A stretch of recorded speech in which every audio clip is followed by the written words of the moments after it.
제8강 나는 구원받았는가 하겠습니다.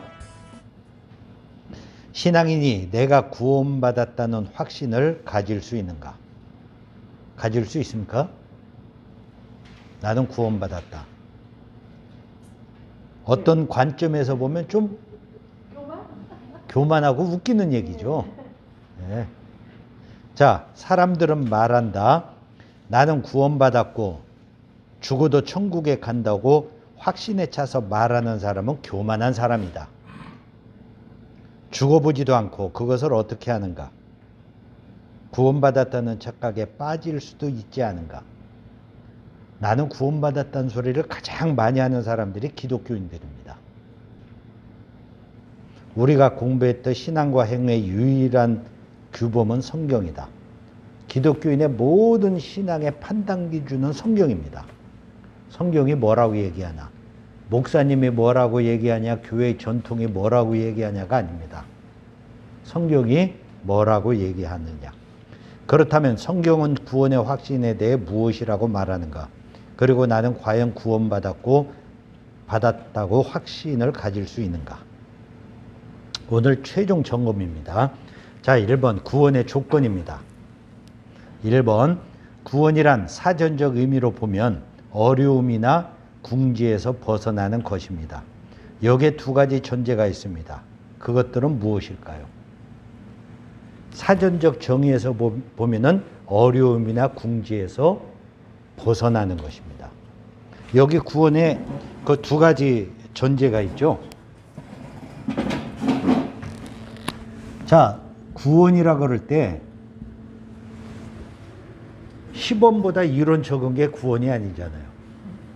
분명한 개념이 있습니다. 구원받았다 하면은 첫 번째가 어려움이나 궁지가 전제되어 있습니다. 그렇죠? 어떤 어렵고 힘들고 이 상태가 없으면 구원이라고 말할 수 없죠. 어떤 어려움이나 궁지가 전제되어 있고 그 다음에 여기서 벗어나는 것. 이 두 가지가 다 전제가 돼야 구원이라고 말할 수 있습니다.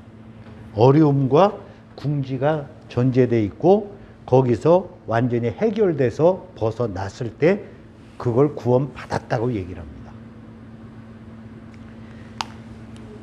빚이 많아서 빚 때문에 고생하는 사람, 그 사람이 구원받았다, 빚에서 노인받았다, 구원받았다면은 어떤 개념이에요? 빚이 완전히 해결돼서 더 이상 빚이 없다라고 얘기할 때 구원받았다는 개념을 쓸 수 있죠. 자, 기독교에서 구원이라 그럴 때 어려움과 궁지가 전제됩니다. 그게 뭐예요? 사람이 하나님을 떠난 죄인이고 하나님의 진노가 인간에게 임한다는 것. 이게 기독교에서 말하는 구원의 전제 조건이에요. 죄와 진노죠.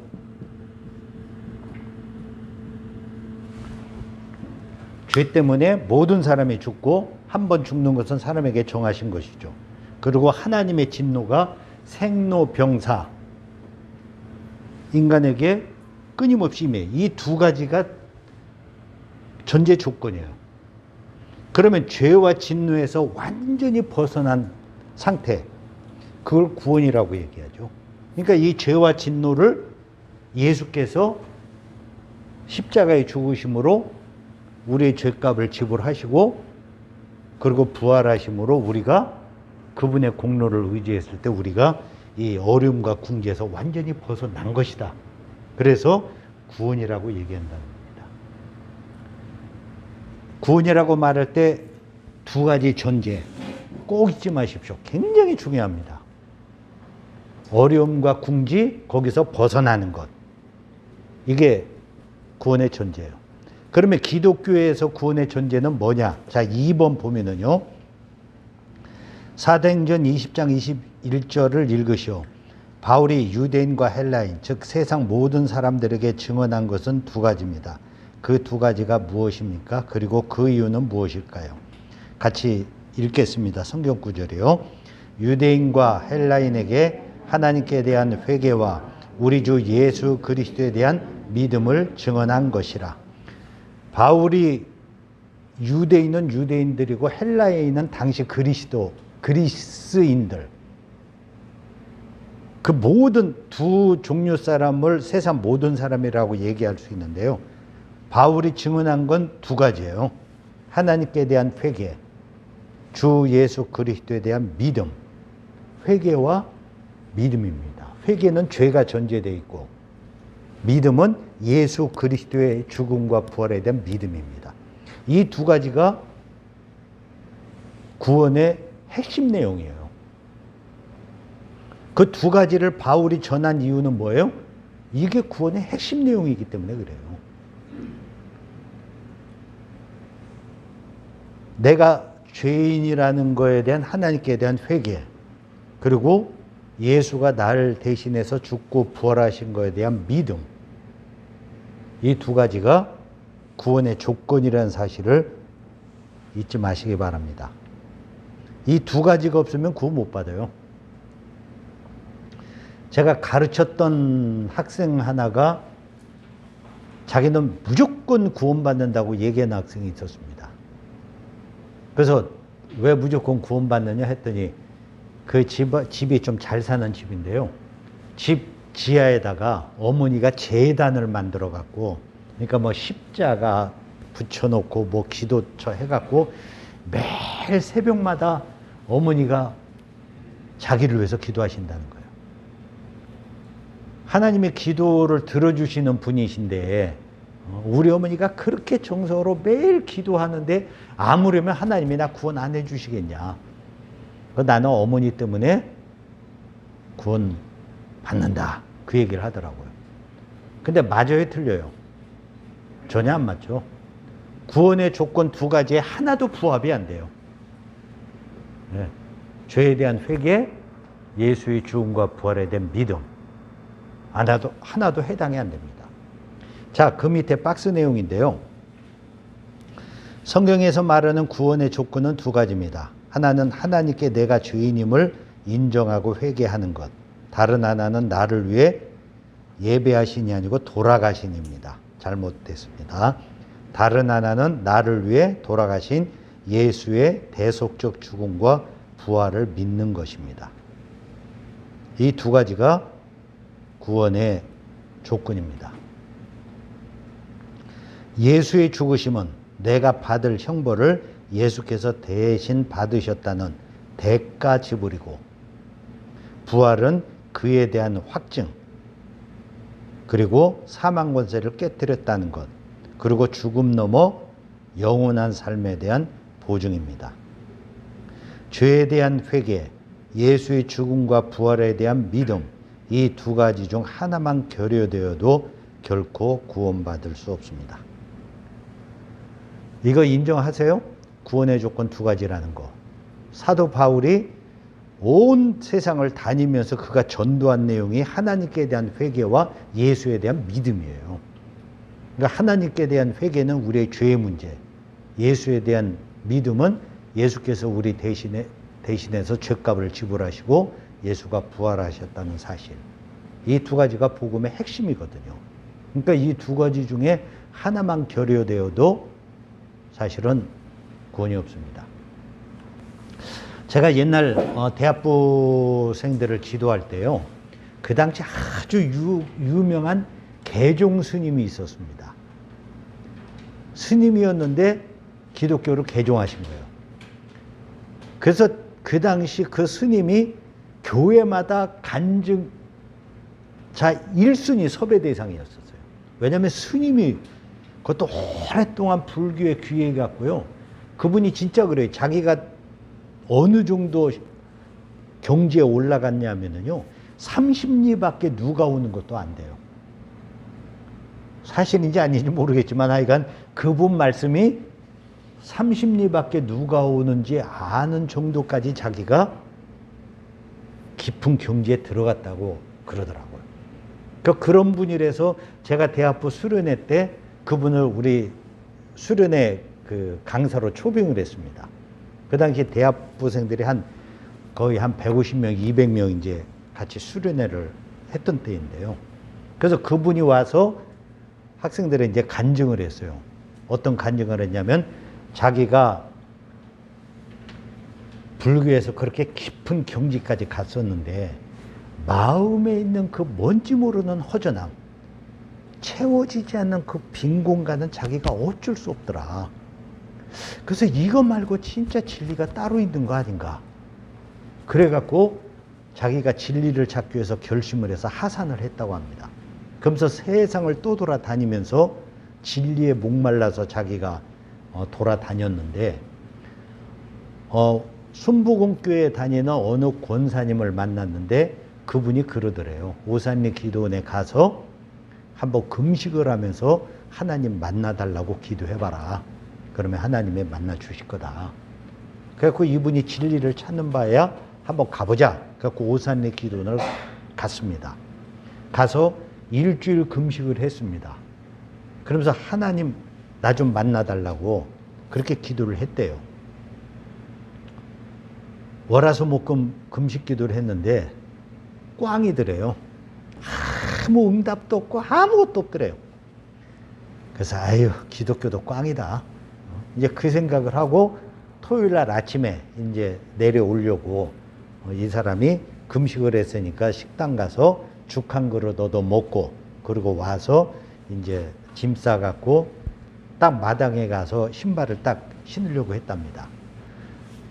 딱 묶고 딱 일어나려는데 갑자기 하늘에서 강한 빛이 자기에게 비춰갖고요. 자기가 감히 쳐다보지도 못하고 그 자리에서 꼬꾸라졌대요. 꼬꾸라지면서 속으로 이게 뭐지? 하는데 갑자기 자기 귀에 들려오는 소리가 나는 기독교의 하나님이니 너는 나를 믿으라 하는 소리가 자기에게 들려오더래요. 그래서 자기가 거기서 내가 지금부터는 하나님을 믿겠습니다. 그리고 서약을 했대요. 그리고 내려와서 나중에 성경을 자기가 보다 보니까 사도 바울에게 있었던, 사도 바울이 이제 그 회심하면서 주님 만날 때 하늘에서 강한 빛이 비치고 주님의 음성을 듣고 그러고 이제 사도 바울이 회개를 했잖아요. 자기 사건이 사도 바울 사건이더라 이거예요. 그러면서 그런 간증을 그분이 쭉 했습니다. 그리고 그분이 하는 얘기가 나는 그때 오산리 기도원에서 하나님을 만나면서 그때 구원받았다 하는 얘기를 했어요.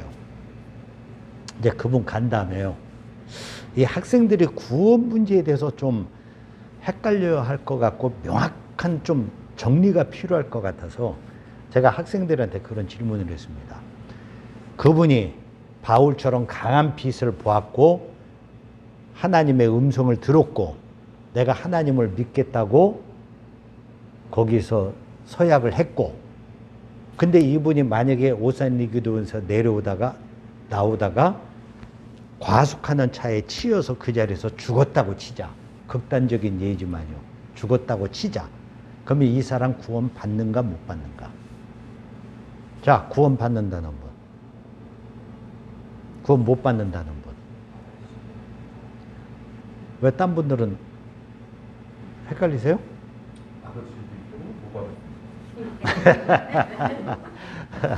회개했다는 얘기는 없는 것 같아요. 근데 거기서 기도하면서 회개를 했을 수도 있고. 아, 그분 내용 그냥 그대로 존재하고요. 자, 아까 제가 얘기했죠. 그 구원이라고 할 때는 두 가지 존재다. 어려움이 존재되고 벗어나는 것 존재다. 기독교에서 어려움이라는 것은 우리가 하나님을 떠난 죄인이라는 거. 그러니까 구원받기 위해서는 꼭 하나님께 내 죄에 대한 회개가 있어야 된다. 그리고 이 죄를 해결한 예수 그리스도의 죽음과 부활에 대한 믿음이 있어야 된다. 그 두 가지가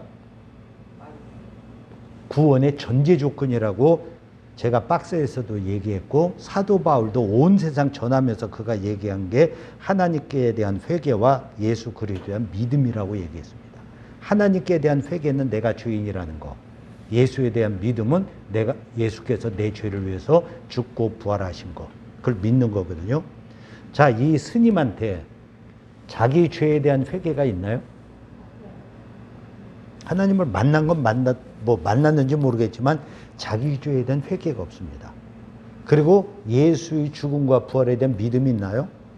그 속에는 예수가 없어요.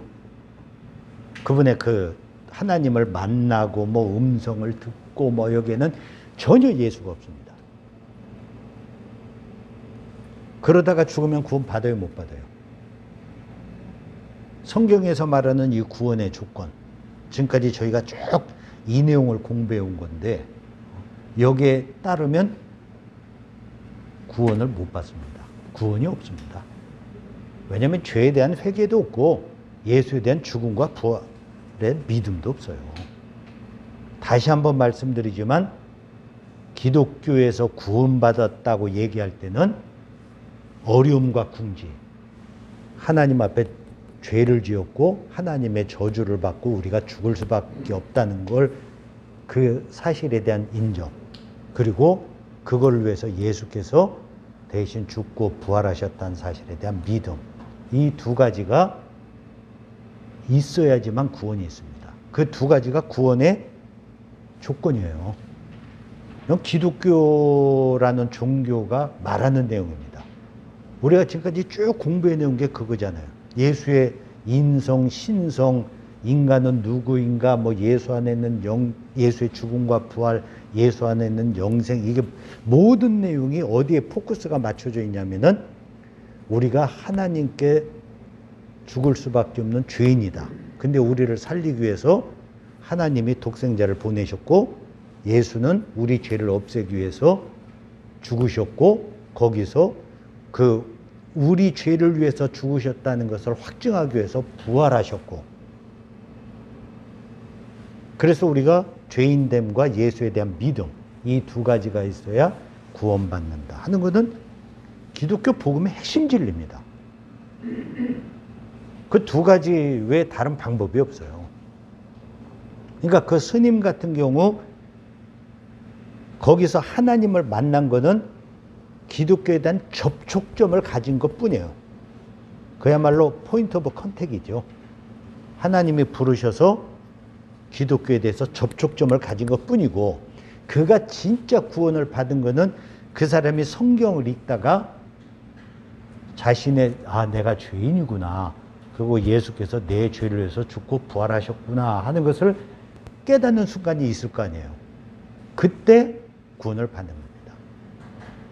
이해가 되세요? 부름받았다고 다 구원받는 거 아니에요. 교회 나온다고 다 구원받는 거 아니고, 교회 나오고 내가 신앙생활을 시작하고 하는 거는 그야말로 하나님께서 우리에게 접촉점을 마련해 주신 거예요. 그 접촉점을 통해서 교회 다니면서 말씀을 공부하고 설교를 듣고 하면서 기독교의 진리, 복음의 핵심, 내가 죄인인 것과 예수께서 내 죄를 위해서 죽고 부활하신 사실, 그것을 믿으면 그걸로 구원이 있는 거예요. 이해가 되세요? 여기서 헷갈리면 아주 구원 문제는 아주 난감한 상황에 빠져버립니다. 구원의 조건 딱 두 가지예요. 이 내용 기독교적으로 해석하면 하나님 앞에 죄인과 진노를 받을 수밖에 없는 죄인이라는 궁지, 어려움, 거기서 예수께서 죽고 부활하셔서 우리를 구원하셨다는 거, 그걸 내가 믿으면 구원 얻는다는 거. 이해가 되시죠? 혹시 여기서 궁금한 거 있으신가요? 구원의 문제하고요, 구원받은 자의 삶의 문제하고는 별개입니다. 예를 들어서 예수, 내가 죄인됨을 회개하고 죽고 부활하신 걸 믿었어요. 근데 그건 분명하게 믿어요. 근데 교회가 싸움질하고 목사님 실망하고 교회 상처받고 교회를 안 나가요. 다른 교회 가서도 또 상처를 받았어요. 교회를 아주 안 나가면서 그냥 형편없이 살아요. 그럼 구원 못 받는가? 나중에 나오겠지만 기독교의 구원은 행위로 말미암음이 아니에요. 핵심은요. 구원은 뭐예요? 믿음으로. 근데 그 믿음조차도 내가 지정의를 통해서 믿는 게 아니라 하나님의 선물입니다. 하나님이 내게 믿음을 주시니까 그냥 믿어지는 거예요. 아니 세상에 2000년 전에 마국간에서 태어나 33살 때 십자가에 죽은 청년 예수, 그 사람이 다 지금 이 시대 나의 구주예요? 그 연결이 됩니까? 사실 말도 안 돼요. 이 성경이 진리예요? 어떻게 믿어요? 근데 그냥 믿어져요. 왜요? 하나님이 내게 믿음을 주셔서 그냥 믿어지는 거예요. 그냥. 그러니까 구원받는 것과 행위를 자꾸 연결시키지 마세요. 우리의 구원은 행위로 받는 것이 아니라 믿음으로 받는다. 그게 사도 바울이 사도행전, 로마서, 갈라디아서에서 성경에서 끊임없이 그가 강조한 것이 구원은 행위가 아니라 믿음이다. 로마 캐톨릭 종교개혁을 시작했던 루터로부터 나온 것도 캐톨릭 내 행위로 구원받는 거예요. 무릎 꿇고 그 대성당 그 계단을 올라가든가 아니면 그 면죄부를 사든가 이런 걸 통해서 구원받는다는 거에 대해서 마틴 루터가 반발한 거는 그게 아니라 믿음으로 구원 얻는다. 믿음으로 구원 얻는 것이지 행위로 구원 얻는 것이 아니다.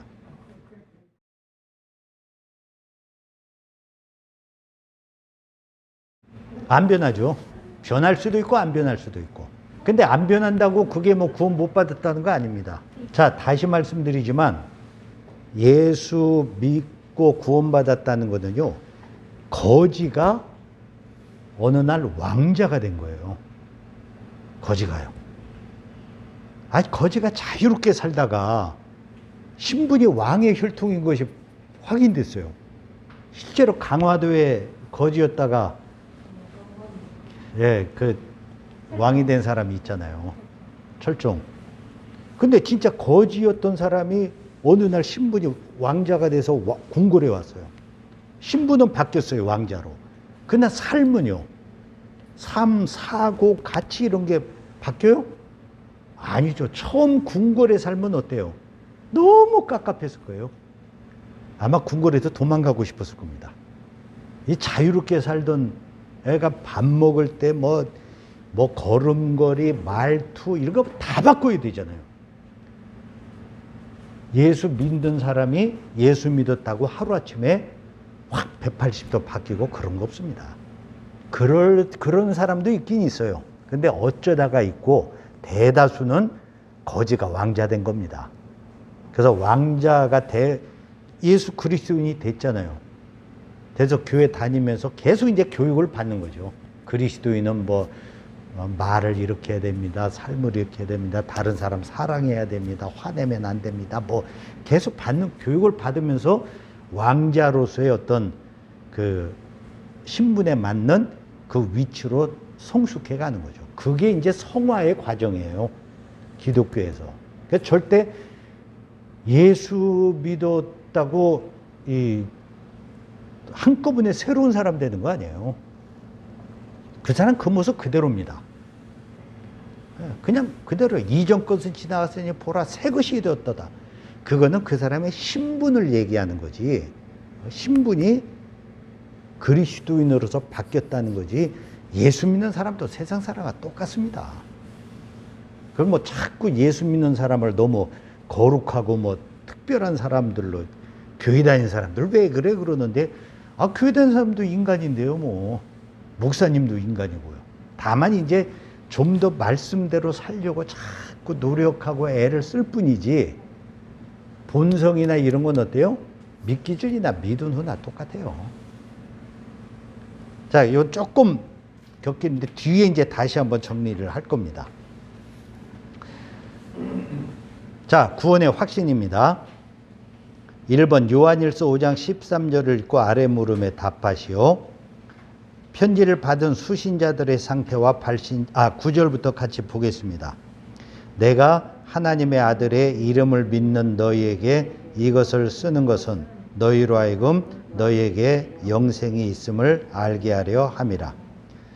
자, 편지를 받은 수신자들의 상태는 어떻습니까?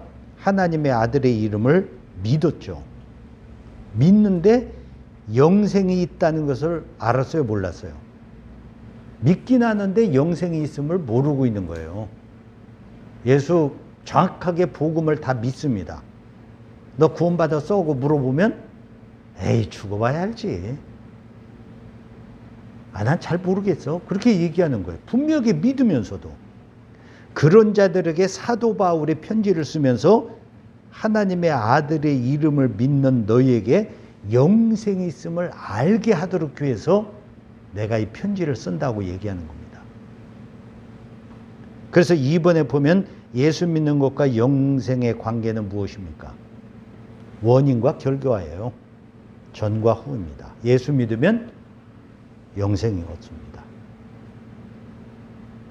근데 예수 믿으면서도 영생 구원 못 받았다고 생각하는 사람들 때문에 바울이 너에게 영생이 있음을 알게 하기 위해서 이 편지를 좀 쓴다 하고 얘기하는 겁니다. 자, 이로보 근데 구원의 확신은 가질 수 있습니까? 가질 수 있죠. 하나님의 아들의 힘을 믿는 자는 영생이 있다. 근데 내가 지금 믿고 있어요. 그럼 내가 영생이 있어요, 없어요? 있죠. 그러니까 확신을 가질 수 있습니다. 자, 그 다음에 2번이요. 로마서 8장 16절을 읽으십시오. 이 말씀에 따르면 우리가 하나님의 자녀인 것을 누가 증거해 줍니까? 그리고 우리가 구원의 확신을 가질 수 있습니까? 그 9절에 보면은요. 성령이 친히 우리의 영과 더불어 우리가 하나님의 자녀인 것을 증언하시나니. 우리가 하나님의 자녀인 것을 누가 증거해 줘요? 성령. 구원의 확신을 가질 수 있습니까? 가질 수 있죠. 성령께서 내 안에서 증언을 해주세요. 너는 하나님의 자녀다. 그걸 증언을 해주십니다. 그러니까 구원의 확신은 가질 수 있다는 것입니다. 우리가 이제 지난번에도 한번 말씀을 드렸는데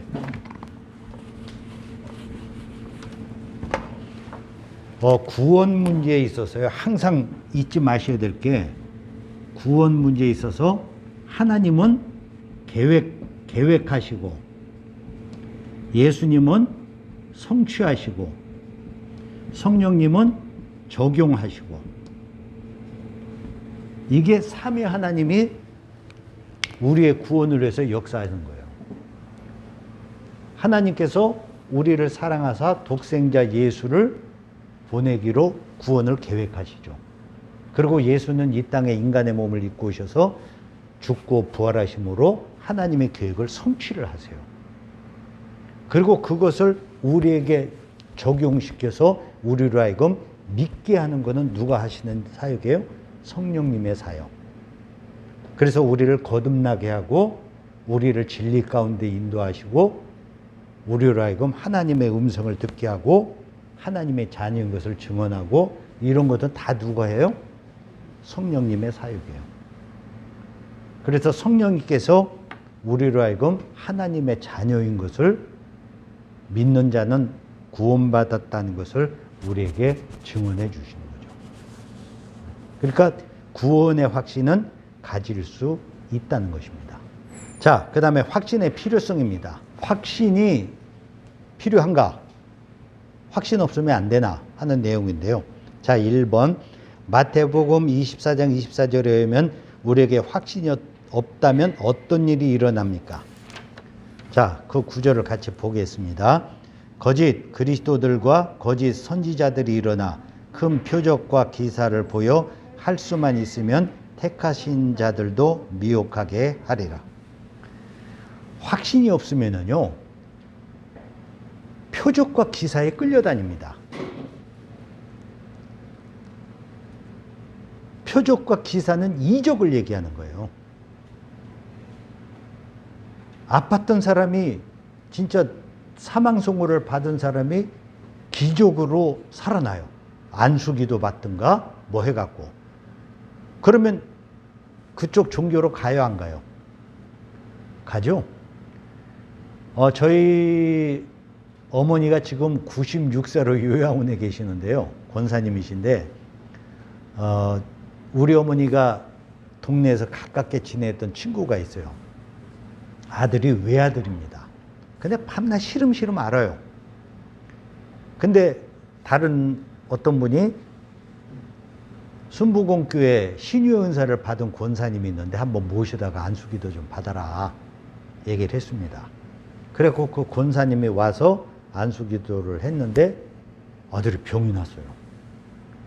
그래갖고 이분이 너무 좋아갖고 그 다음에 교회 다니면서 그냥 동네마다 그냥 다니면서 우리 아들 나은 거 보라고 하나님 살아계신다고 그러면서 막 성경 선물하고 하면서 막 전도를 열심히 했어요.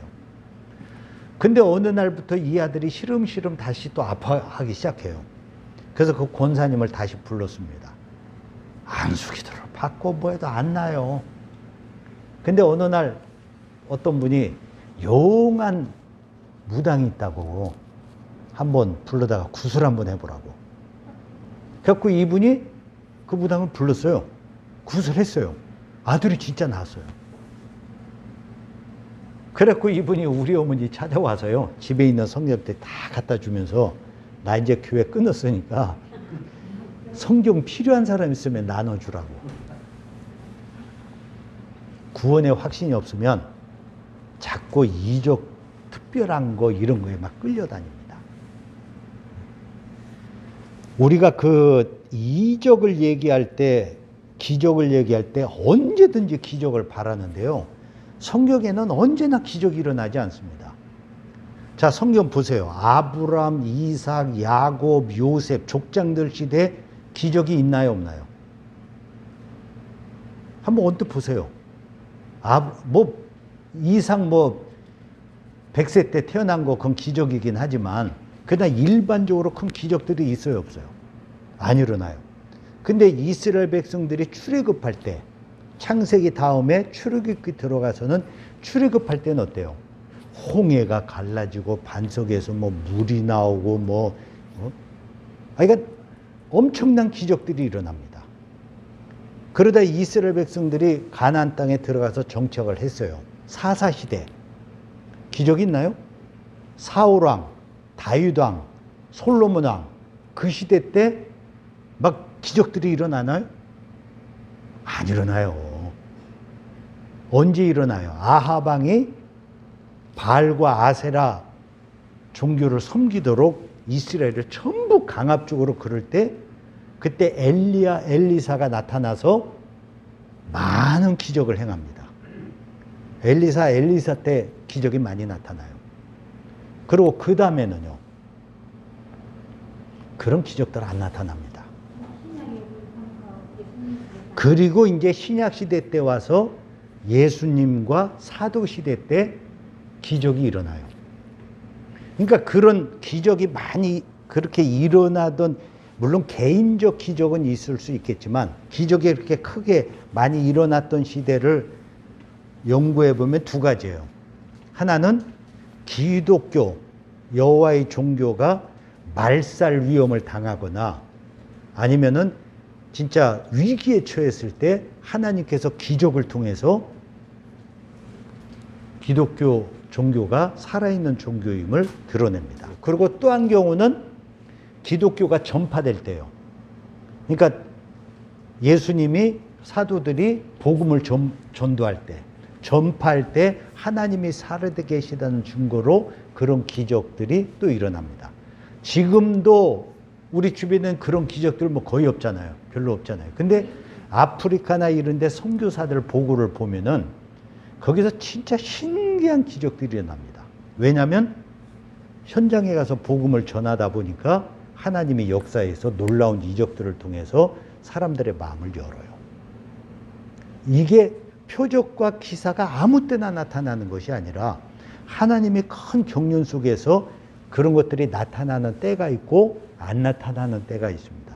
근데 사람들이 이상하게 아무 때나 나타나는 걸 생각을 해요. 그러니까 표적과 기사라는 것이 하나님의 살아계심을 증거하거나 이제 어떤 그걸 통해서 기독교를 전파하거나 아니면 방어를 해야 되는데 그런 놀라운 역사가 성경에 일어났어요. 근데 그걸 모르고 사람들은 무조건 표적과 기사를 구하는 경우들이 있습니다. 그다음 표적과 기사가 우리에게 필요는 하죠.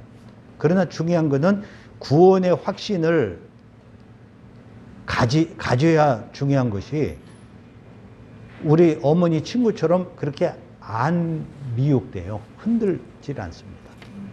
그게 없으면 여기서 기적하면 그리 쫓아가고 저기서 놀라운 일 있으면 이리 쫓아가고 그런 신앙이 돼버려요. 그러니까 자꾸 뭔가 그냥 자극적이고 충동적이고 뭔가 신기하고 이런 것들을 찾아서 쫓아다니는 신앙인들이 있어요. 왜 그러냐면 말씀 안에서 분명한 구원의 확신이 없기 때문에. 그 이적과 표사는 하나의 그 수단일 뿐이죠. 하나님을 드러내는 수단일 뿐이지 그 자체가 기독교의 핵심 진리는 아니에요. 기독교의 핵심 진리는 죄인된 우리를 하나님이 구원하셨다. 그 복음, 즐거운 소식, 그게 이제 기독교의 핵심이죠. 자, 2번입니다. 고린도서 13장 5절에 따르면 구원의 확신이 없는 자는 어떤 자일 가능성이 있습니까? 자, 9절 보면은요. 너희는 믿음 안에 있는가? 너희 자신을 시험하고 너희 자신을 확증하라. 예수 그리스도께서 너희 안에 계신 줄을 너희가 스스로 알지 못하느냐?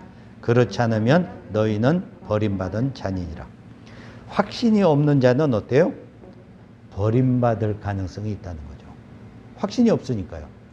구원받을 가능성도 있고 버림받을 가능성도 있고. 그래서 내가 구원의 확신을 갖는 것이 그래서 중요한 거예요. 자, 3번입니다. 요한복음 10장 10절에서 우리가 구원의 확신을 가져야 하는 또 다른 이유는 무엇입니까? 인자가 온 것은 양으로 생명을 얻고 더 풍성히 얻게 하려는 것이니라. 구원의 확신을 가져야 풍성한 삶을 살 수가 있습니다. 자, 그 밑에 출애굽 때 문설주에 피를 바른 두 가정의 비교가 나오는데요. 자, 출애굽 때 하나님이 애굽에 10재앙을 내리셨죠. 근데 마지막 재앙이 장자 재앙입니다. 모든 집안의 사람들 아니면은 가축들, 하여간 첫 장자는 다 죽임을 당해요.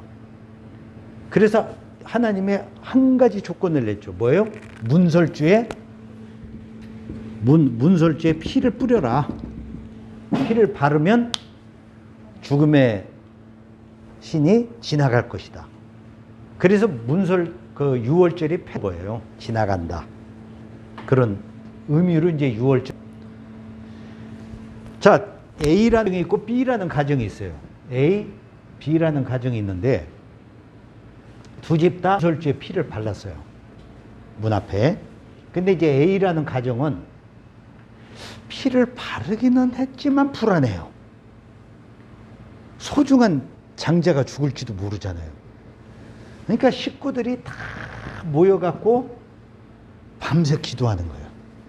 하나님, 우리 큰 아들, 우리 이 아들 하나님 지켜주세요. 믿습니다 하고 다 같이 기도를 해요. 자, B라는 가정입니다. 문설주에 피 발랐어요. 피 발랐으니까 우리 집은 아무 문제가 없어. 근데 내일 우리가 애굽을 떠나니까 이 밤 푹 자두자. 이 식구들은 쭉 뻗어서 다 잘 자요. 자, 사망의 신이 지나갈 때 어느 가정에 구원받나요? 자, B가 구원받는다는 거죠. 둘 다 구원받는다는 거죠. 자, 여기서 이제 우리가 중요한 게요. 구원의 조건은 뭐예요? 장자가 죽지 않는 조건. 밤새 깨서 기도하라는 거예요? 믿음이에요? 아니죠. 뭐예요? 문설주 피예요. 문설주 피만 바르면 어때요? 그 집안에서 뭐 밤새 기도를 하든 아니면 염려를 하든 뭐 잠을 자든 뭘 하든 장자가 죽어요, 안 죽어요? 안 죽어요. 그러니까 A 가정도 피는 발랐지만 믿음이 부족하니까 불안하고 두렵고 하니까 밤새 기도를 하는 거예요. 구원 받아요, 안 받아요? 받죠. 문설주 피를 발랐으니까. 아니, 조건은 아무것도 없습니다. 성경에 보세요. 출애굽할 때 그 사망의 그 영이 지나갈 때 문설주의 피를 발라라. 그러면 패스오버 지나갈 거다. 그 집은. 둘 다 발랐어요. 발랐으니까 A 가정은 어때요? 장자? 안 죽어요. 안 죽는데 그걸 못 믿으니까 어때요? 불안해서 밤새 기도하고 이런 거예요. 이 가정은요. 당연히 믿었으니까 되죠. 그러니까 우리가 구원 문제를 얘기할 때 자꾸 헷갈리는 게요. 행위랑 자꾸 연결을 시켜요. 행위랑. 구원받은 줄로 뭔가 해야 되고 뭔가 그냥 그 제대로 하지 않으면 구원 못 받은 것 같고 불안하고.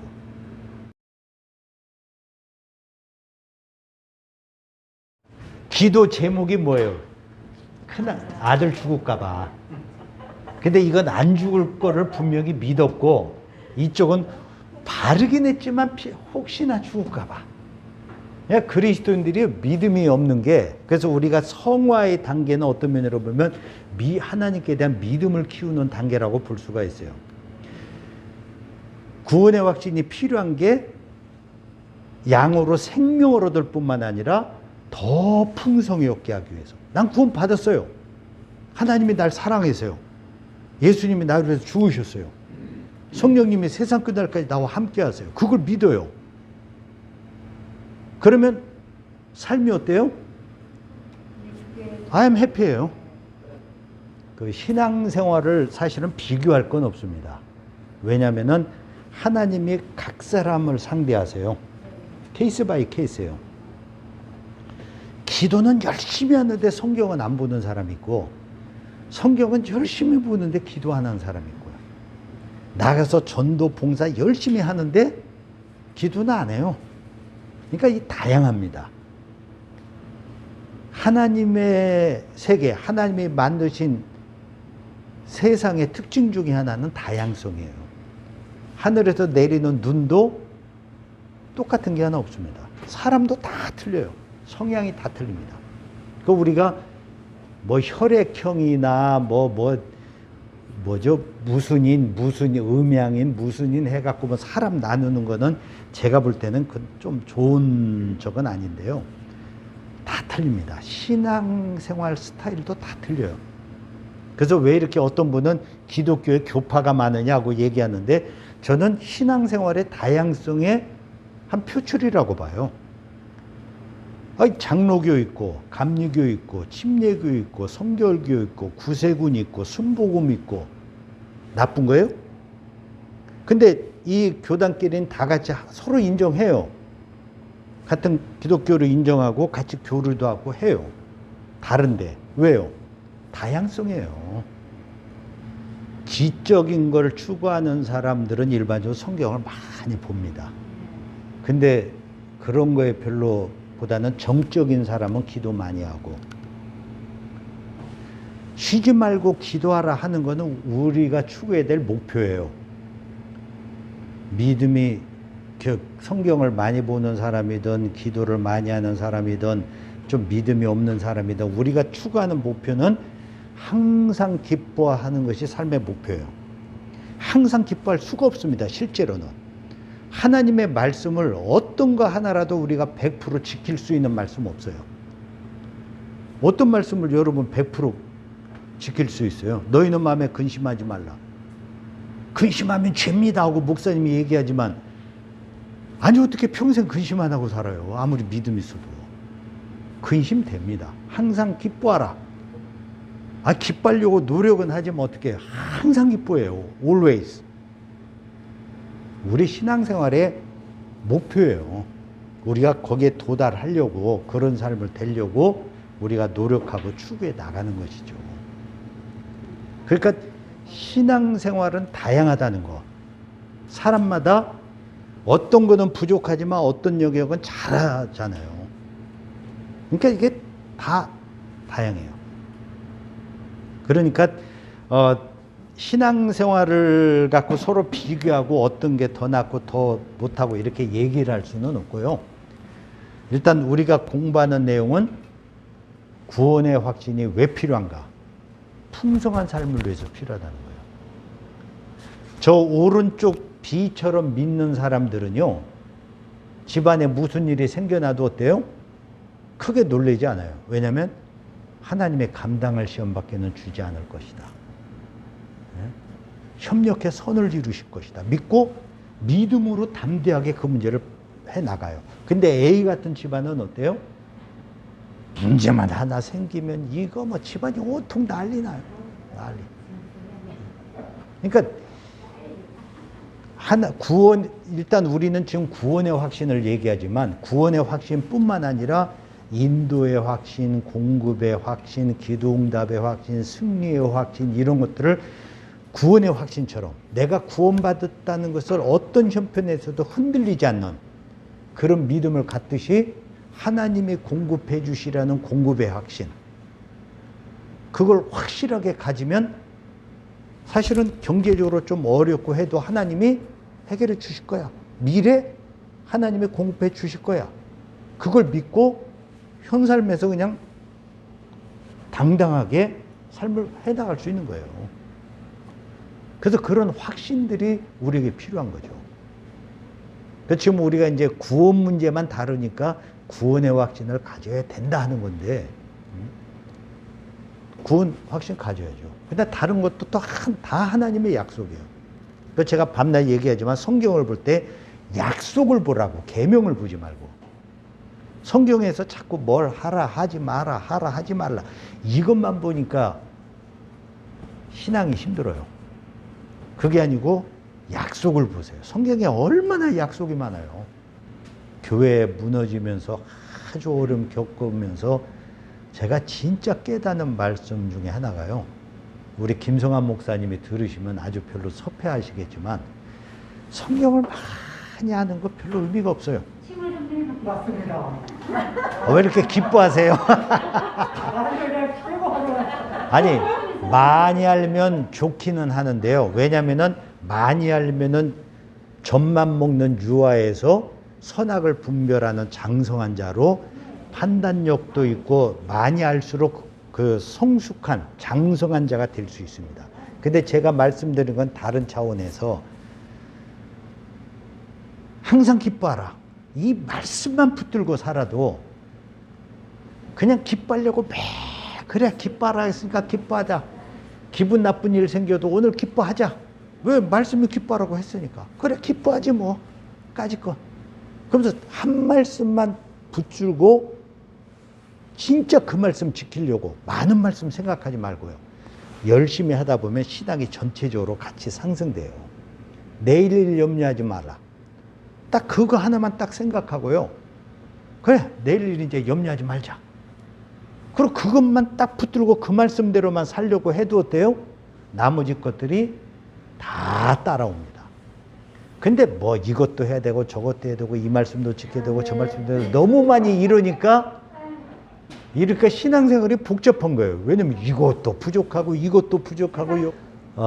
우리가 구원의 확신 공부한 다음에 다음 주부터 이제 큐티를 공부하는 이유가 그것 때문에 그래요. 큐티를 통해서 매일 하나님의 음성을 듣고 그 말씀대로 순종해 나가다 보면 거지가 왕자 훈련을 받듯이 오늘 내가 대접하는 거, 내일은 또 근심하지 않는 거, 뭐 기뻐하는 거, 매일 그걸 통해서 내가 양육을 받는 거예요. 서나가는 거죠.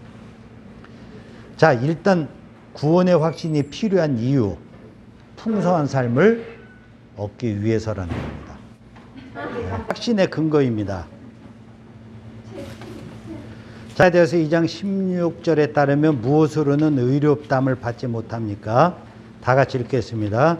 사람이 의롭게 되는 것은 율법의 행위로 말미암이 아니요 오직 예수 그리스도를 믿음으로 말미암은 줄 알므로 우리 그리스도 예수를 믿나니 이는 우리가 하나님에서 아니라 그리스도를 믿음으로써 의롭다함을 얻으려 함이라.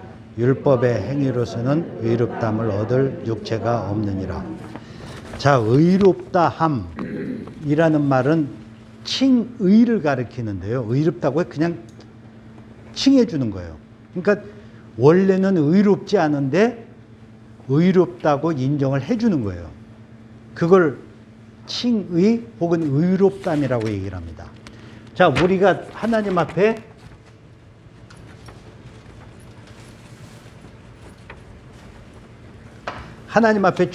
죄인이잖아요. 죄인일 때 죄인은 의로운 자가 아니잖아요. 근데 우리가 죄인에서 이 의로운 자가 되려면은 가장 확실한 방법은 의롭게 사는 것밖에 없어요. 율법을 100% 지켜서 하는 방법이 있고, 또 하나는 어때요? 누가 대신 내 죄를 대신 짊어짐으로 나는 실제 행위로는 전혀 의로운 게 하나도 없는데 나를 대신 죽은 사람 때문에 내가 의롭담을 그냥 받는 거예요. 그래서 기독교에서 얘기하는 거는 후자죠. 그래서 사도 바울이 율법의 행위로 의롭담을 받을 자가 없다 하고 얘기하는 것은 내가 행위로 노력해서 하나님의 말씀을 다 지켜갖고 하나님 앞에 너는 죄를 하나도 안 지었으니까 의롭다고 인정받을 자가 없다는 거예요. 실제로 그럴 수가 없잖아요. 하나라도 어기면 죄인이니까. 그래서 우리가 하나님 앞에 너 의로운 사람이야, 너는 죄 없는 의로운 사람이야 하고 인정을 받는 것은 믿음으로지. 믿음은 뭐예요? 예수 그리스도께서 지불하신 그 대가, 죄 때문에 예수께서 우리 죄를 위해서 지불하신 그 피, 그걸 내가 의지함으로 하나님께서 나를 죄 없다고 인정을 해주는 거예요. 그게 이제 칭의라는 얘기입니다. 그러니까 사도 바울이 여기서 단언하기를 율법의 행위로 의롭담을 받을 사람 없다. 믿음으로만 된다. 선행으로 구원받을 자 없습니다. 자, 어떤 사람이 제가 지난번에 말씀드렸지만 내가 예수 믿었어요. 근데 누구랑 얘기하다가 화가 나서 그 사람을 내가 어떻게 쳤는데 그 사람이 죽었어요. 아니, 제가 칼로 찔렀다고 쳐요. 근데 경찰이 나를 보고 칼 멈추자면 쏜다 했는데 내가 찌르는 걸 보고 경찰이 쐈어요. 그래서 그 사람도 죽고 나도 죽었어요. 그 내가 하나님 앞에 설 때 구원 받아요, 못 받아요? 살인죄를 지었는데 구원은 받죠. 왜 구원 받아요? 구원의 조건에 맞느냐 안 맞느냐예요. 아까 얘기했지만 문설주의 피를 바르면 죽음의 신이 지나간다. A 가정 밤새 근심하고 깨어 기도하고, B 가정 푹 자고, C 가정은 식구들끼리 막 싸움이 나갖고 막 난장판이 됐어요. 서로 오해가 생겨갖고 애굽을 나가야 되느니 말아야 되느니, 애굽 떠나면 저 광야에서 어떻게 사느냐, 우리는 나가지 말아야 된다. 그래도 하나님 믿고 나가야 된다 해서 식구들끼리 대판 싸워요. 이 가정도 구원 받아요, 안 받아요? 왜 받아요? 문설주 피 때문에. 우리가 구원받는 조건은 내가 죄인됨을 인정하고 예수께서 죽고 부활하신 것을 믿으면 단순히 그거예요. 하나님 앞에 설 때 예수의 피가 너에게 있느냐 없느냐, 그걸 갖고 천국과 지옥을 가르는 거지. 하나님 앞에 설 때 너 얼마나 선행을 많이 했느냐, 너 얼마나 남에게 상처를 많이 줬느냐, 너 세상에서 얼마나 사기치고 왔느냐, 이런 걸로 구원의 문제가 좌우되지 않는다는 거예요. 일단 예수의 피만 있으면 전부 어때요? 천국으로 갑니다. 다만 거기서 뭐 차이가 있어요? 상급의 차이. 상급의 차이가 있어요. 아이, 나는 뭐 그러면 뭐 상급 안 받고 말지 뭐 이 땅에서 편히 살다. 그렇게 사세요. 그렇게 살면 됩니다. 근데 이제 성령님이 우리를 그냥 안 놔두세요. 이 성령님의 사역이 묘한 게요. 그냥 뭐 그러면 죄져도 구원 받나? 죄져도 구원 받아요, 안 받아요? 받죠. 왜요? 행위로 구원 받는 게 아니니까. 예수의 피만 있으면 구원 받으니까. 그럼 난 예수 믿고 난 방탕하게 멋대로 살겠어. 한번 살아보세요. 처음에 한두 번은 그렇게 살아도 그 다음엔 성령님께서 우리 마음 가운데 막 자꾸 양심을 통해 자극을 해요. 막 그 시편 기자의 말에 따지면 그냥 온몸에 뼈가 그냥 이 불타듯이 막 이 죽겠는 거예요, 이게요. 그런 식으로 성령님이 구원받은 하나님의 자녀들을 그냥 놔두지 않습니다. 이론적으로 그럴 뿐이지. 이론적으로 너 구원받아 예수의 보혈로 구원받은 다음에 행위가 상관없으면 내가 행위 멋대로 살아도 되지 않냐. 이론적으로는 돼요. 예수 분명하게 믿었으면은요, 세상 뭐 진짜 형편없이 뭐 마음대로 살아도 구원받습니다. 그러나 성령님이 구원받은 자라면 그렇게 놔두지 않아요. 하나님이 당신의 아들이면 어때요? 때리죠. 징계를 통해서 돌아오게 하시지 그냥 놓아두지 않습니다. 그러니까 그 율법의 행위로 구원받지 않습니다. 그러니까 우리의 확신의 근거는 율법이 아니라 뭐예요? 믿음. 네, 믿음. 사도 바울이 그렇게 강조했던 게 율법이 아니라 믿음이에요. 유대인들은 율법을 지켜야 구원 얻는다. 거기에 비해서 바울은 예수를 믿어야 구원 얻는다. 이게 사도 바울이 전했던 복음의 핵심이에요. 로마서 갈라디아에서 그렇게 강조하는 게 그 내용이죠. 그러니까 믿음으로 구원 얻습니다. 자, 2번입니다. 마태복음 7장 22, 23절에 나오는 자들은 어떤 일들을 행했습니까? 그런데 주님은 왜 그들에게 불법을 행하는 자들아 내게서 떠나가라고 하셨을까요? 9절 다 같이 읽습니다. 그날에 많은 사람이 나더러 이르되 주여 주여 우리가 주의 이름으로 선지자 노릇하며 주의 이름으로 귀신을 쫓아내며 주의 이름으로 많은 권능을 행하지 아니하였느까 하리니 그때 내가 그들에게 밝히 말하되 내가 너희를 도무지 알지 못하니 불법을 행하는 자들아 내게서 떠나가라. 주여 주여 주의 이름을 부르는 자는 구원을 받으리라 얘기하잖아요. 주여 주여 분명하게 했습니다. 주의 이름으로 선지자 노릇했습니다. 성경 공부도 가르치고 예언도 하고 했어요. 주의 이름으로 귀신 쫓아냅니다. 예수 이름으로 기도하면 귀신이 나가요.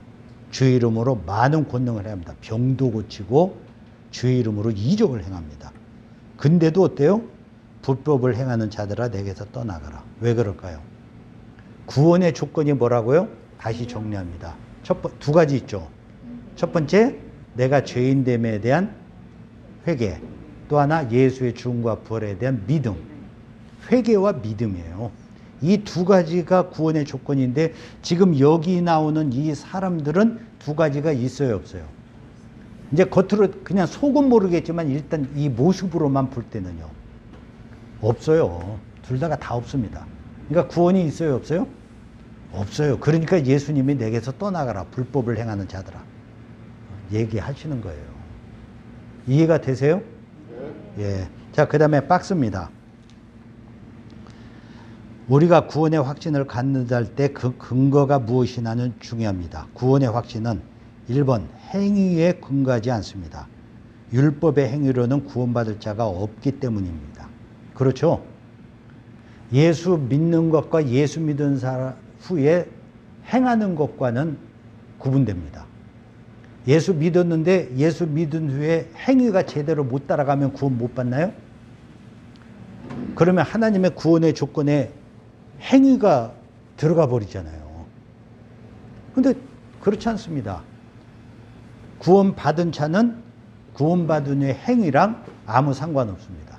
예수 믿고 처음에 막 화끈하게 믿다가 식어버리는 사람도 있고요. 예수 믿었는데 처음에는 그냥 이 사람 진짜 교회 다니는 건지 뭔지 모르는데 나중에 은혜 받아갖고 이제 확 뒤에 가서 열정인 사람이 있고, 그러니까 그거는 천편일률적으로 얘기할 수가 없어요. 다양합니다. 그러니까 어떤 분이 예수 믿고 나서 뭐 기독교인이 졌다 이러 살아. 그걸 아직 모르잖아요. 이 사람이 죽기 전까지 어떻게 살지는 아무도 몰라요. 그러면 그렇게 평가는 나는 지금은 열심히 뜨거워서 믿는데 나도 나중에 어떤 시험에 들어서 교회도 안 다니고 이렇게 하는 사람으로 빠져버릴지 누가 알아요? 그건 아무도 장담 못합니다. 내 신앙 지금 내 위치 죽을 때까지 평생 행위로 내 신앙을 지킬 것 같지만 살다 보면 어떤 일을 겪을지 몰라요. 제 동생이 지금도 교회를 안 다니는데요. 고등학교 때 교회에서 목사님 편, 장로 편이 서로 막 강대상에서 싸우고 막 짱돌 던지고 막 하는 소방 사이렌 불리는 스피커 있잖아요. 목사님 설교하면 그냥 하고 막 울려대고 막 대판 싸웠던 교회에 다녔었어요. 진짜 열심히 했던 애인데 그 순간부터 교회를 안 나가요. 제가 얘기하려고 그러면 형, 저한테 기독교 기자도 얘기하지 마요. 얘기하면 형이랑 나이랑 사이만 안 좋아지니까 얘기하지 말라고. 그렇게 딱 마음을 닫고 있어요. 내가 그렇게 될지도 모릅니다. 그거 장담할 수 있어요? 나는 그렇게 안 될 거라고? 교회 다니다가 목사님한테 배신 맞고 성도들한테 배신 맞고 한번 해보세요. 교회 같은 장로님한테 그냥 사기당하고. 사람은 어떤 일을 겪을지 몰라요. 그러니까 행위로, 그 다음에 예수 믿은 다음에 행위로 뭐 어떻게 했다 얘기할 거 없습니다. 다만 우리가 지금 구원의 문제를 다루는데 구원의 조건은 문설주의 피만 있으면 그 집안이 싸우든 기도하든 밤새 뭐하든 아무 상관없어요. 피만 보고 죽음의 신은 패스오버입니다. 그러니까 하나님 앞에 우리가 구원 받느냐 못 받느냐 이 문제는 다른 거 아무것도 필요 없어요. 예수 믿은 사람, 주위에 예 사람이 잘 사는지 뭐 항상 기뻐하면서 말씀대로 순종하는지 아니면은 교회도 안 나가고 뭐 형편없이 사는지 다 상관없습니다. 조건 뭐예요? 내가 죄인됨 인정하고 예수가 내 죄를 위해서 죽고 부활하신 사실을 믿으면 구원 문제는 아무 문제가 없어요. 그걸로 됩니다. 이해가 되세요? 문설주랑 똑같습니다. 자, 그 다음에 2번입니다. 주위 사람들의 추측이나 확신 혹은 내 공로에 근거한 것도 아닙니다. 주위 사람들이 당신은 구원 받을 거야. 그렇게 사는 거 보면 그건 구원 받나요? 당신은 구원 못 받아. 어떻게 교회 다니는 사람이 그따위로 살아? 그런다고 구원 못 받아요? 전혀 아닙니다. 제가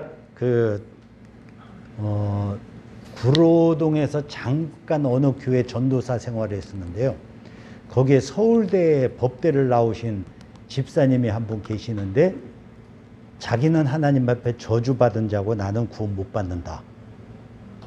그 생각이 너무 지배적이고 그러면서도 교회를 떠날 수 없어서 교회를 나오시는 분이 있었어요. 저랑 친해져 갖고 같이 얘기를 하는데 그렇지 않다고 아무리 얘기를 해도 그분 하는 얘기는 하나님의 저주가 저를 떠나지 않습니다.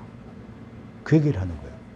그 대체 왜 그러냐 하고 나중에 얘기를 들어보니까 이분이 오늘 이제 공동회에 있었잖아요.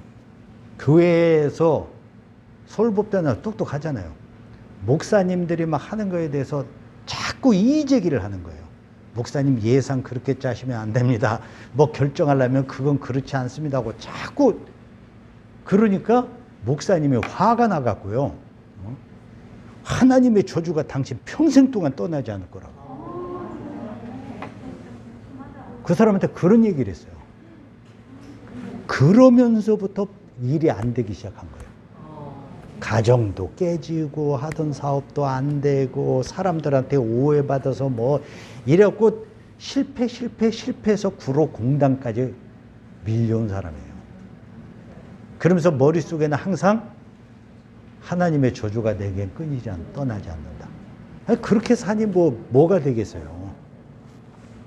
제가 그렇지 않다고 그렇게 설명을 해도 하도 거기에 강한 충격을 먹고 삶의 현실에서 계속 이 안 되는 나락의 삶만 걸어오다 보니까 못 받아들이더라고요. 제가 그게 얼마 동안 있다, 1년도 못 있다가 그냥 다른 일이 있어서 그만뒀었는데 그분이 어떻게 됐나는 게 지금도 궁금해요. 하나님의 저주가 당신 평생에 떠나지 않을 것이다. 목사님한테 그런 소리 들으면 어떠겠어요? 겁나죠? 그런데 겁낼 필요 있어요, 없어요? 없죠. 아니, 목사님이 그런다고 저주가 내게 잘 사는데도 저주가 끊이지 않아요? 그건 말도 안 되는 얘기고요. 목사님이 당신 영혼 또한 축복을 받을 것입니다 해도 내가 형편없이 살면 어때요? 축복이 아니라 하나님 앞에 혼만 납니다. 그러니까 주위 사람들, 심지어 목사님, 장로님 다 해서요. 주위 사람들의 추측이나 확신, 이것이 내 구원이나 내 신앙생활에 별로 문제가 없어요. 의미가 없습니다. 그리고 내가 교회 봉사 많이 했고, 내가 11조 많이 했고, 내가 새벽 기도에 많이 갔고, 이게 구원의 공로가 돼요, 안 돼요? 안 됩니다. 그건 이제 나중에 하나님이 상급 주시거나 인정해 주시는 두 가지죠. 이 땅에서 하나님이 그거에 대한 대가를 주시든가, 아니면 저 세상에서 거기에 대해 갚아주시든가. 그 둘 중에 하나지, 구원 문제하고는 상관없습니다. 그 다음에 세 번째요. 내 감정에 근거한 것도 아닙니다.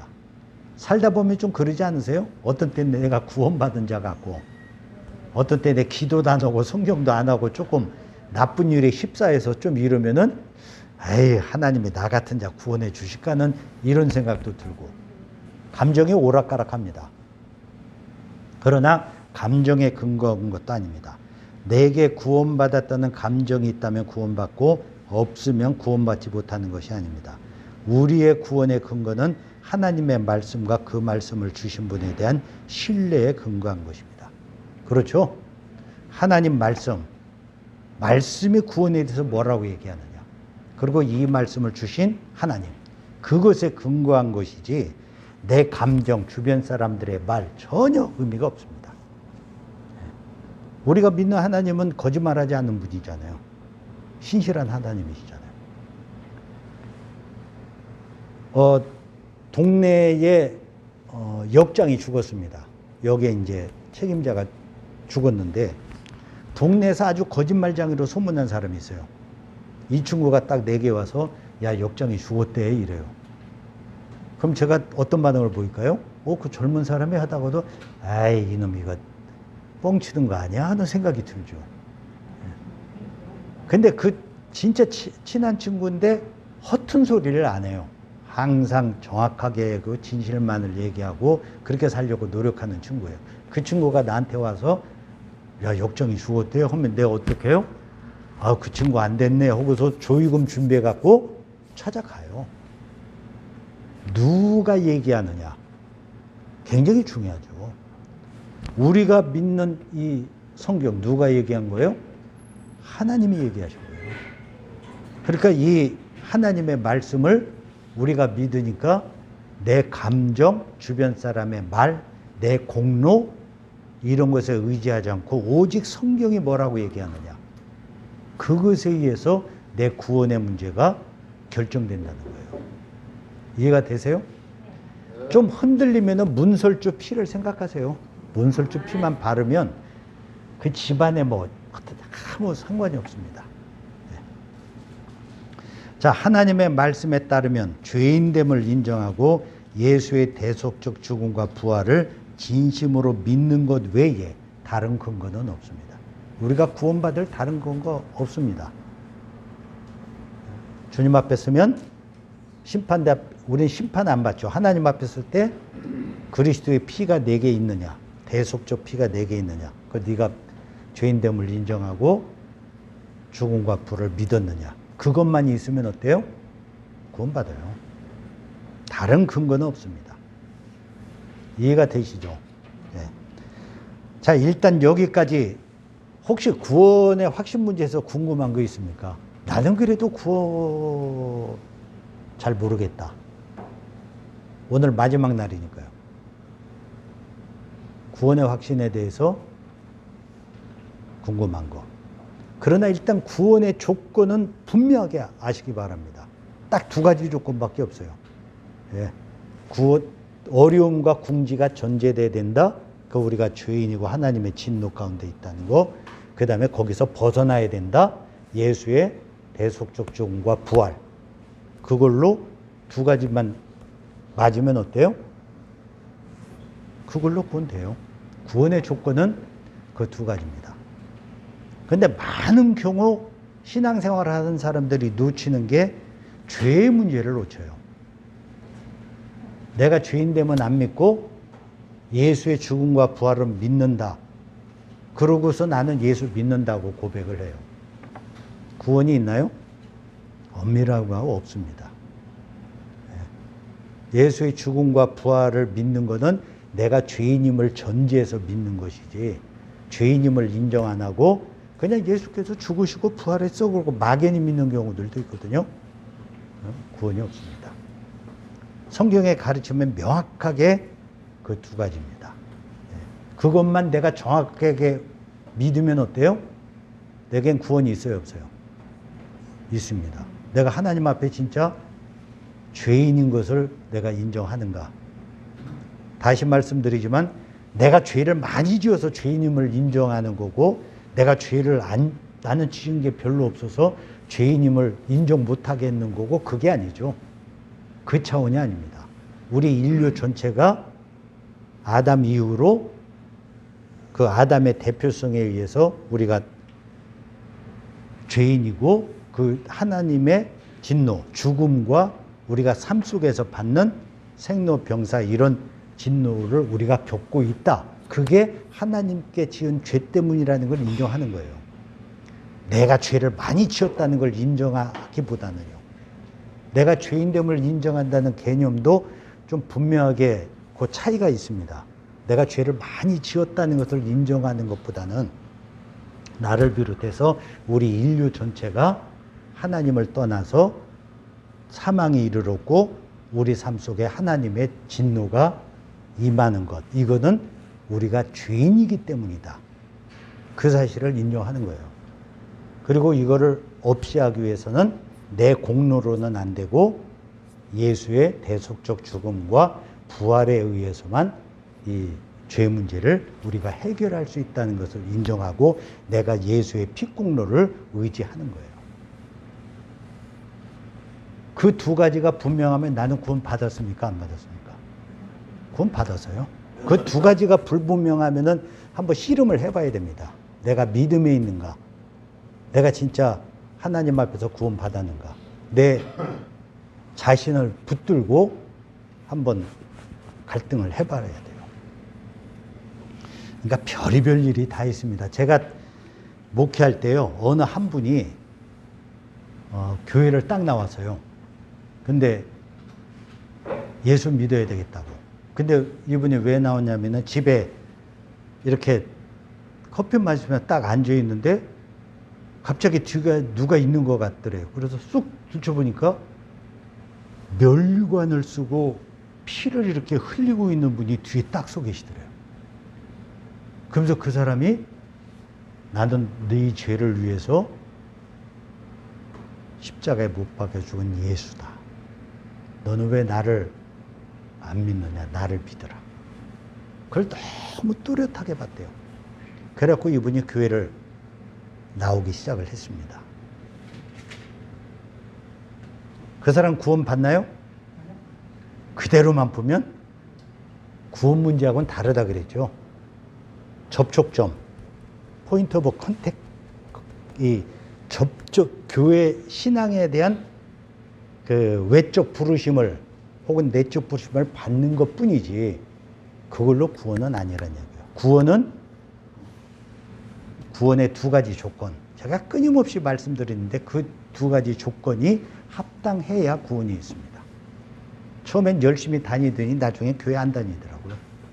그 나중에는 또 뭐 불교를 다닌대나 뭐 어떤 그런 얘기도 듣고 그랬는데요. 그러니까 우리가 복음의 내용은 명확하게 좀 아실 필요가 있습니다. 자, 시간이 많이 갔는데요. 자, 확신의 점검입니다. 요한일서 5장 11, 12절을 읽으시오. 지난주 했던 내용입니다. 9절 보겠습니다. 또 증거는 이것이니 하나님이 우리에게 영생을 주신 것과 이 생명이 그의 아들에 있는 그것이니라. 아들이 있는 자에게는 영생이 있고 하나님의 아들이 없는 자에게는 생명이 없느니라. 영생은 누가 주며 어디 안에 있습니까? 하나님이 주고 예수 안에 있죠. 그러니까 우리에게 영생을 주시기로 시작하신 분은 하나님이세요. 그리고 하나님이 그 방법으로 선택한 것은 예수 그리스도고요. 그래서 예수 안에 영생이 있습니다. 예수 밖에서는 우리 죄 문제를 해결할 길이 있어요, 없어요? 없어요. 그래서 다른 종교에는 구원이 없다고 얘기하는 이유가 기독교 입장에서는 예수의 길이 없어요. 성경이 하는 얘기라 우리가 뭐 성경을 바꿀 수는 없잖아요. 성경은 이렇게 얘기하지만 나는 그렇게 생각 안 한다. 뭐 그럴 수 있어요. 그러나 기독교를 믿고 성경을 믿는 한에는 예수 외에 다른 길이 없습니다. 누가 영생을 소유하나? 여기서 있다 없다의 의미는 무엇일까요? 누가 영생을 소유해요? 아들이 있는 자, 아들을 믿는 자는 거죠. 그러니까 예수를 믿는다 할 때는 그 말 속에 어떤 의미가 포함돼요? 내가 죄인인 것과 예수께서 내 죄를 위해서 죽고 부활하신 사실을 믿는다. 그 믿음이, 그 내용이 포함되어야 됩니다. 정확하게 그게 아니라 난 예수를 믿는다 하는데 딴 걸 믿는다 그러면 그건 구원하고는 상관이 없습니다. 이해가 되시죠? 지금까지 공부한 내용이니까요. 자, 내게 영생이 있습니까? 있습니까? 그것을 어떻게 합니까? 아들이 내게 있으면 영생이 있고 아들이 없으면 영생이 없고 있다 없다는 이제 믿는다는 의미고요. 자, 마지막입니다. 나는 구원 받았습니까?